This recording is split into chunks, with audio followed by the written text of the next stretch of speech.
Israel Hamas जंग के 11वें दिन 17 सितंबर को देर रात गजा शहर के अहली अरब अस्पताल पर जोरदार हमला हुआ था। इसमें 500 लोगों की मौत हो गई। हमले के तुरंत बाद हमास ने बयान जारी कर बताया कि इस अटैक के पीछे इजराइल का हाथ है। उन्होंने अस्पताल पर हमला करने के लिए स्मार्ट बम का इस्तेमाल किया है। इजराइल ने इन आरोपों को सिरे से खारिज कर हमास पर ही आरोप लगा दिए। इजराइल ने कहा कि हमास ने गलती से अपने ही रॉकेट को अस्पताल पर दाग दिया। आपको बताते हैं स्मार्ट बम जिसका आरोप लगाया गया वो होता क्या है, जंग में इन्हें कब कब इस्तेमाल किया जाता है और ये इतने घातक क्यों होते हैं। 7 अक्टूबर को हमास से जंग छिड़ने के बाद अमेरिकी कंपनी बोइंग ने इजराइल को 1000 छोटे स्मार्ट बमों की डिलीवरी की। इसके अलावा इजराइल के पास खुद से बनाए स्पाइस बम भी हैं। ये स्मार्ट बम की कैटेगरी में ही आते हैं। इसका इस्तेमाल भारतीय वायुसेना भी करती है। स्पाइस बम इजराइल की firm Rafael advance defence systems limited ने बनाया है। इन 2000 पाउंड के स्मार्ट बमों को गिराने में मिराज 2000 का इस्तेमाल किया जाता है। स्पाइस 2000 की मार करने की क्षमता 60 किलोमीटर तक है। एक रिपोर्ट में दावा किया गया है कि इजराइल गजा में पुराने अनगाइडेड बम दाग रहा है जिनका टारगेट सटीक नहीं होता। इसकी वजह से ये फायर होने के बाद कहीं पर भी गिरकर फट जाते हैं। इनमें कई तो 1950 के हैं, जैसे M117 जो कोरियाई युद्ध में इस्तेमाल हुए थे। ऐसे में हो सकता है कि इजराइल की तरफ से फायर किया गया कोई अनगाइडेड बम हो जो गजा शहर के अस्पताल पर गिरा हो। इस तरह के आरोप लगाए जा रहे हैं। स्मार्ट बम को गाइडेड बम भी कहा जाता है। ये बम बड़ी सटीकता से दुश्मन के ठिकानों पर हमला करते हैं। यह हवा से ज़मीन पर गिरने वाला बम होता है। इसका मकसद एक खास टारगेट पर अटैक कर उसे नष्ट करना है ताकि आसपास के इलाकों को नुकसान ना पहुंचे। स्मार्ट बम को अमेरिका ने बड़े पैमाने पर बनाया है। इन्हें रेथियन टेक्नोलॉजीज कॉरपोरेशन और बोइंग इंटीग्रेटेड डिफेंस सिस्टम नाम की कंपनी बनाती है। अमेरिकी वायुसेना ने पहली बार इस बम का इस्तेमाल सेकेंड वर्ल्ड वॉर में किया था।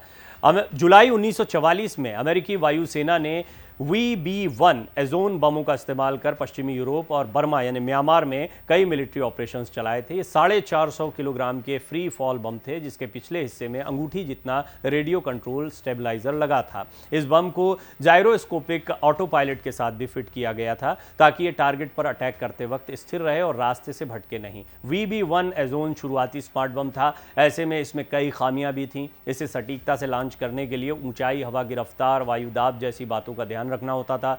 उस वक्त इस बम के पास लॉन्च होने के बाद अपना रास्ता बदलने की क्षमता नहीं थी। इसे B-24 लिबरेटर विमान में सवार ऑपरेटर लॉन्च करता था। यह बम साइट नाम की डिवाइस की मदद से लक्ष्य पर निशाना साधता था।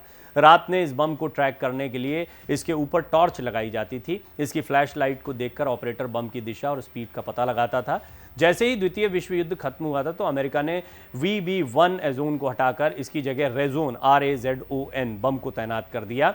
अप्रैल 2017 की बात है। अमेरिका ने खूंखार आतंकी संगठन इस्लामिक स्टेट के खिलाफ सबसे बड़ी कार्रवाई करते हुए अफगानिस्तान में सबसे बड़ा गैर परमाणु बम GBU-43 गिराया था। करीब 10 क्विंटल वजनी इस बम को मदर ऑफ ऑल बॉम्ब के नाम से जाना जाता है।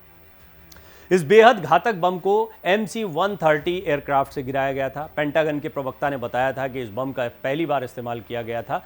स्मार्ट बम या प्रिसीजन गाइडेड म्यूनिशन एक हवाई बम है। ये कंट्रोल और गाइडेड सिस्टम से लैस होता है। कुछ में छोटे रॉकेट मोटर्स भी फिट किए जाते हैं। रॉकेट मोटर न सिर्फ बम की रेंज को बढ़ाते हैं बल्कि उनके फ्लाइट कंट्रोल में भी मदद करते हैं। ऊंचाई से गिरने के कारण ये बम अपना रास्ता नहीं भटकते हैं। 907 किलोग्राम के स्मार्ट बमों को कई तरह से हथियारों में फिट किया जा सकता है। हथियारों से जुड़ने के बाद इसे joint direct attack munition system कहा जाता है। इन बमों को अमेरिका के हाईटेक बॉम्बर जैसे B-52 और B-1B लांसर से लॉन्च किया जा सकता है।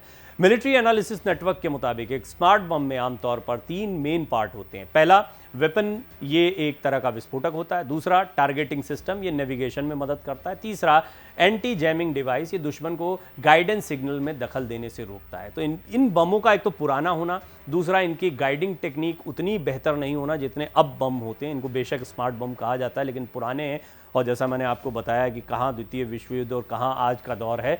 इन बमों की बड़ी खेप इजराइल को अमेरिका की तरफ से दी गई थी। इनका इस्तेमाल गजा पट्टी में किया जा रहा है। तो हमास की तरफ से जो आरोप लग रहे हैं उसमें यह कहा जा रहा है कि इन्हीं में से कोई बम मिसगाइड होकर अस्पताल पर गिर गया है, जबकि अमेरिकी खुफिया एजेंसियों और इजराइल ने बाकायदा इसके सबूत जारी किए हैं। बातचीत को भी बताया है कि कैसे हमास के 2 ऑपरेटर्स आपस में बात कर रहे हैं और वो बता रहे हैं कि हमारा ही बम था जो मिसगाइड होकर अस्पताल पर गिर गया। खैर ये बहस लंबी जाएगी लेकिन इस बीच स्मार्ट बम क्या होता है हमने आपको बताने की कोशिश की।